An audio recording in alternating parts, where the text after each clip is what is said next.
بسم اللہ الرحمن الرحیم۔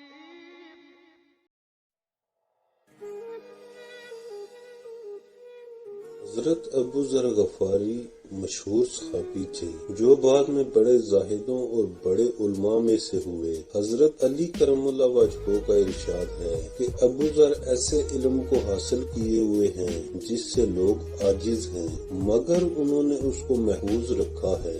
جب ان کو حضور اقدس صلی اللہ علیہ وآلہ وسلم کے نبوت کی پہلی خبر پہنچی تو انہوں نے اپنے بھائی کو حالات کی تحقیق کے واسطے مکہ بھیجا کہ جو شخص یہ دعویٰ کرتا ہے کہ میرے پاس وحی آتی ہے اور آسمان کی خبریں آتی ہیں، اس کے حالات معلوم کرے اور اس کے کلام کو غور سے سنے۔ وہ مکہ مکرمہ آئے اور حالات معلوم کرنے کے بعد اپنے بھائی سے جا کر کہا کہ میں نے ان کو اچھی عادتوں اور عمدہ اخلاق کا حکم کرتے دیکھا اور ایک ایسا کلام سنا جو نہ شعر ہے نہ کہانوں کا کلام ہے۔ ابو ذر کی اس مجمل بات سے تشویش نہ ہوئی تو خود سامان سفر باندھا اور مکہ پہنچے اور سیدھے مسجد حرام میں گئے۔ حضور صلی اللہ علیہ وآلہ وسلم کو پہچانتے نہیں تھے اور کسی سے پوچھنا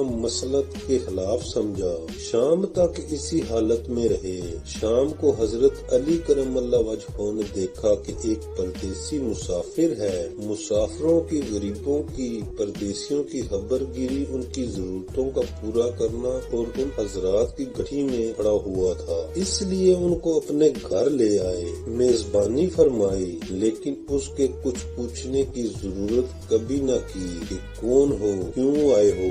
مسافر نے بھی کچھ ظاہر نہ کیا۔ صبح کو پھر مسجد آ گئے اور دن بھر اسی حال میں گزارا کہ خود پتہ نہ چلا اور دریافت کیا غالباً اس کی وجہ یہ ہوگی کہ حضور صلی اللہ علیہ وآلہ وسلم کے ساتھ دشمنی کے قصے بہت مشہور تھے۔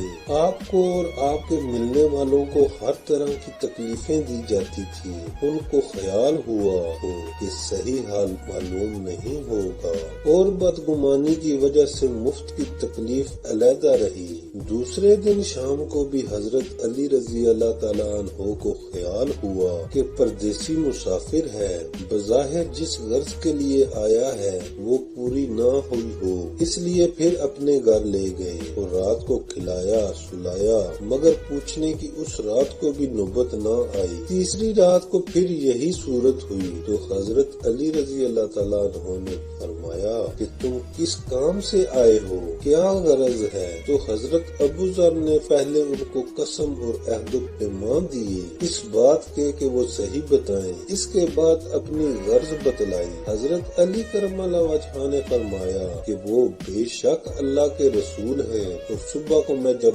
جاؤں تو تم میرے ساتھ چلنا، میں وہاں تک پہنچا دوں گا، لیکن مخالفت کا زور ہے، اس لیے رستے میں اگر مجھے کوئی شخص ایسا ملا جس سے میرے ساتھ چلنے کی وجہ سے تم پر کوئی شک ہو تو میں پیشاب کرنے لگوں گا یا اپنا پجامہ درست کرنے لگوں گا، تم سیدھے چلے چلنا، میرے ساتھ ٹھہرنا نہیں، جس کی وجہ سے تمہارا میرا ساتھ ہونا معلوم نہ ہو۔ چنانچہ صبح کو حضرت علی کرم اللہ وجہہ کی پیچھے حضور صلی اللہ علیہ وآلہ وسلم کی خدمت میں پہنچے۔ وہاں جا کر بات چیت ہوئی، اسی وقت مسلمان ہو گئے۔ حضور اقدس صلی اللہ علیہ وآلہ وسلم نے ان کی تکالیف کے خیال سے فرمایا کہ اپنے اسلام کو ابھی ظاہر نہ کرنا، چپکے سے اپنی قوم میں چلے جاؤ، جب ہمارا غلبہ ہو جائے اس وقت چلے آنا۔ انہوں نے عرض کیا یا رسول اللہ، اس ذات کی قسم جس کے قبضے میں میری جان ہے کہ اس کلمہ توحید کو ان بے ایمانوں کے بیچ چلا کے پڑھوں گا۔ چنانچہ اسی وقت مسجد حرام میں تشریف لے گئے اور بلند آواز سے اشہد ان لا الہ الا اللہ واشہد ان محمد الرسول اللہ پڑھا۔ پھر کیا تھا، چاروں طرف سے لوگ اٹھے اور اس قدر مارا کہ زخمی کر دیا، مرنے کے قریب ہو گئے۔ حضور صلی اللہ علیہ وآلہ وسلم کے چچا حضرت عباس جو اس وقت تک مسلمان بھی نہیں ہوئے تھے، ان کے اوپر بچانے کے لیے لیٹ گئے اور لوگوں سے کہا کیا ظلم کرتے ہو، یہ شخص قبیلہ غفار کا ہے ہے اور یہ قبیلہ ملک شام کے راستہ میں پڑتا ہے۔ تمہاری تجارت وغیرہ سب ملک شام کے ساتھ ہے، اگر یہ مر گیا تو شام کا آنا جانا بند ہو جائے گا۔ اس پر ان لوگوں کو بھی خیال ہوا کہ ملک شام سے ساری ضرورتیں پوری ہوتی ہیں، وہاں کا راستہ بند ہو جانا مصیبت ہے، اس لیے ان کو چھوڑ دیا۔ دوسرے دن پھر اسی طرح انہوں نے جا کر پھر بآواز بلند کلمہ پڑھا اور لوگ اس کلمہ کے سننے کی تاب نہ لا سکتے تھے، اس لیے ان پر ٹوٹ پڑے۔ دوسرے دن بھی حضرت عباس نے اسی طرح ان کو سمجھا کر ہٹایا کہ تمہاری تجارت کا راستہ بند ہو جائے گا۔ حضور صلی اللہ علیہ وآلہ وسلم کے اس ارشاد کے باوجود کہ اپنے اسلام کو چھپاؤ، ان کا یہ فعل حق کے اظہار کا ولولہ اور غلبہ تھا کہ جب یہ دین حق ہے تو کسی کے باپ کا کیا جاتا ہے جس سے ڈر کر چھپایا جائے، اور حضور صلی اللہ علیہ وآلہ وسلم کا منع فرمانا شفقت کی وجہ سے تھا کہ ممکن ہے تکالیف کا محمل نہ ہو، ورنہ حضور کے حکم کے خلاف صحابہ کی یہ مجال ہی نہ تھی، کیونکہ حضور اقدس صلی اللہ علیہ وآلہ وسلم خود ہی اسلام پھیلانے میں ہر قسم کی تکلیفیں برداشت فرما رہے تھے۔ اس لیے حضرت ابو ذر نے سہولت پر عمل کے بجائے حضور صلی اللہ علیہ وآلہ وسلم کی اتباع کو ترجیح دی۔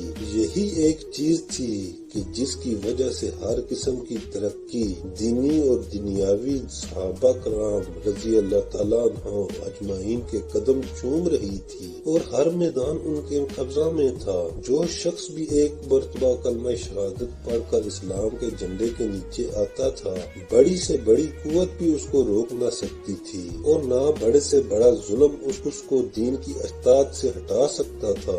دعا ہے کہ اللہ تعالیٰ ہم سب کو بھی صحابہ کرام کے نقش قدم پر چلنے کی توفیق عطا فرمائے، آمین۔